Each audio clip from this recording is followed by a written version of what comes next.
Barbadians could be paying less for electricity very soon. It all hinges on the Barbados Light and Power introducing a new plan which would help the company stabilize and perhaps bring down electricity rates. Shane Seeley has the story.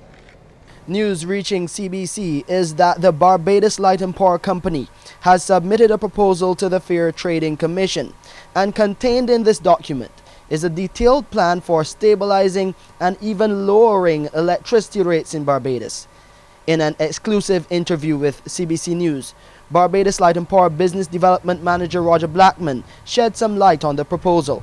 What we've recently done at the company is completed an integrated resource plan, which is essentially a study that looks at all of the options available for expansion. It also looks at energy efficiency opportunities and load control opportunities, and it identifies the least cost mix of various options that would allow us to meet those objectives of safe, reliable supply at the lowest possible cost of production.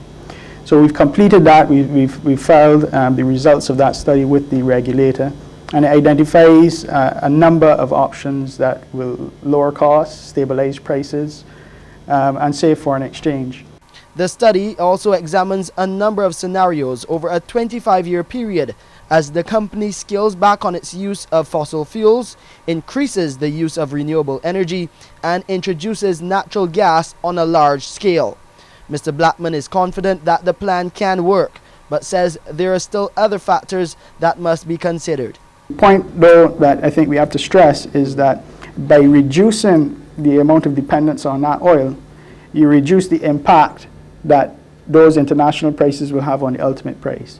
So if everything remained the same and prices were where they are today, by implementing the measures that we've identified in our integrated resource plan, we will see not only a stabilization but a reduction. But a lot depends on what international fuel prices are still over the long term.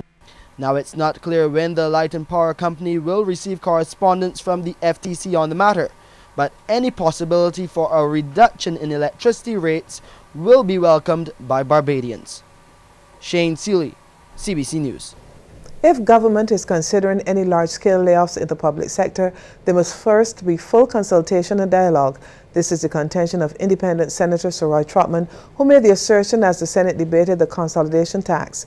He said in 2008, government, labor and the private sector agreed to a no-layoff regime with the understanding that any move to break that agreement would first have to be fully discussed. For many months now, everybody and his cousin was speaking about the need there was to reduce the labor force, especially in the private sector, in the public sector. And I, for one, have been very worried about that, because I've argued that the public sector needs to set an example, and that if we get layoffs taking place in the public sector, then the moral high ground which the government was taking to ensure that private sector jobs were held together by our protocol of 2008, that protocol would suffer as a result. Sir Roy said any discussion should include all parties, including the opposition, in the interests of the country to protect the most vulnerable. Minister in the Office of the Prime Minister, Senator Darcy Boyce, says the most vulnerable in society will not be affected by the consolidation tax. It is a progressive tax. The majority of Barbadians, a large majority of Barbadians, earn less than $50,000 per year. So this tax does not hit the majority of Barbadians. It does not hit the vulnerable people in Barbados. It's a tax that affects those who are moving into the middle classes of Barbados, and hits the ones that earn over $200,000 harder than it hits the others. But opposition Senator Wilfred Abrams has some concerns about the tax. He believes the legislation governing it could result in people being subjected to double taxation. The amount you're paying under this consolidation tax is not taken into account in calculating your assessable income. That comes off the top, so you never have the use of that money. That comes out as you earn it. But then, when you have to pay your income tax, you are taxed on the amount that you paid in consolidation tax. So you're being taxed on a tax. That cannot be the intention of a government that says we're building society. That cannot be the intention of a government that says we are caring. Tributes were also paid in the Senate to one of Barbados' newest knights. Leader of Government Business and Minister of Foreign Affairs, Senator Maxine McLean, says Sir Trevor Carmichael has a burning passion to make a difference in this island. Senator McLean says Sir Trevor always worked with the disadvantaged to help better their lot in life, adding that he's fully committed to Barbados and the Caribbean. She says this is demonstrated in his pioneering work in international business. If you know Sir Trevor, you would know that he has touched in his life as a Barbadian so many facets of our business life, in terms, as we heard, in philanthropic efforts, not only locally, regionally, but internationally.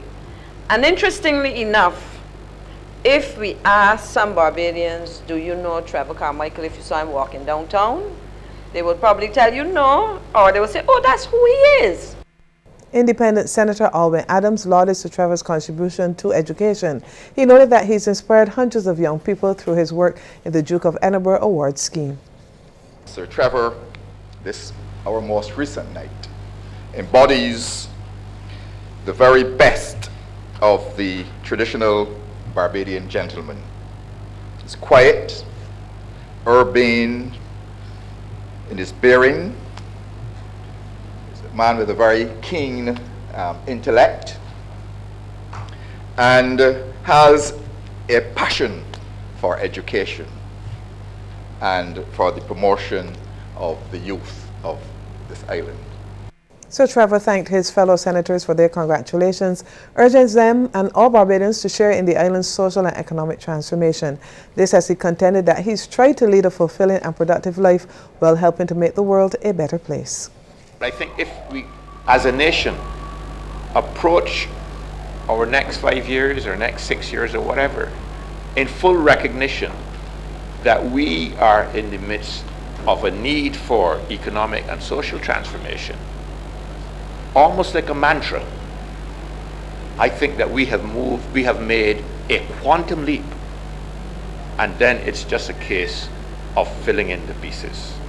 The search is on for a wanted man. He's Rommel DaCosta Graham, 32 years, alias Nakapu or Dre Man, who is being sought for questioning in connection with serious criminal matters. His last known address was 4 Square Valley, St. Philip. Graham is about 5 feet 2 inches tall, of slim build, with black complexion and has brown eyes. He's advised to present himself to the police accompanied by an attorney at law or a family member. Anyone who may know the whereabouts of Rommel DaCosta Graham is asked to contact the police at emergency number 211, the nearest police station, or Crime Stoppers at 1-800-TIPS or 1-800-8477. Barbados and other Caribbean countries have been told to work to correct today's problems before they get out of hand, similar to that in neighboring Jamaica and Trinidad and Tobago. Dr. Sharon Ann Gopal McNichol sounded the warning, telling Barbados not to believe it cannot happen here. She's of the view that crime and all social ills are contagious.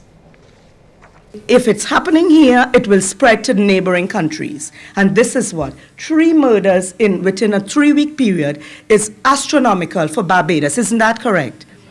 We see that as a walk in the park for us in Trinidad, but this is not the case. So I'm saying to all of you that you need to rally around the concept of a new political form of governing, because that is where the problem is. And why is there? That's where the problem is. Dr. Gopal McNichol was speaking at the official launch of the Grace Schoen Educational Foundation last night at the Insurance Corporation of Barbados, and the woman behind the initiative was praised for her work over the years. Ms. Schoen says her organization is playing its part in assisting the needy on the island.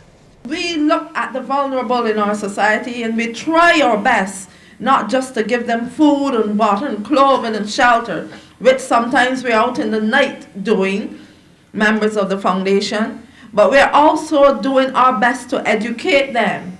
This is what socioeconomic education is about, helping them to help themselves, helping them with the belief that they can. A damage assessment is underway after a fire threatened to destroy a near 200-foot yacht about a quarter of a mile off Port St. Charles. That's the word from fire officials after responding to the call at about 2 this afternoon under the command of Acting Deputy Chief Fire Officer Lyndall Phillips. The 10-man team from the St. James and Archall fire stations were forced to use a barge to get to the Callisto, where they discovered the fire burning on the upper deck.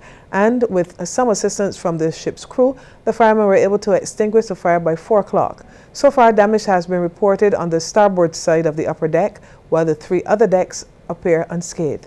There have been no reports of injuries. Cancers have been identified as the 3rd leading cause of death in Barbados, behind cardiovascular disease and diabetes. Confirmation of this from Health Minister John Boyce as he addressed the inaugural ASCO conference. Mr. Boyce notes the number of cases of prostate, cervical, colon and breast cancers are worrying.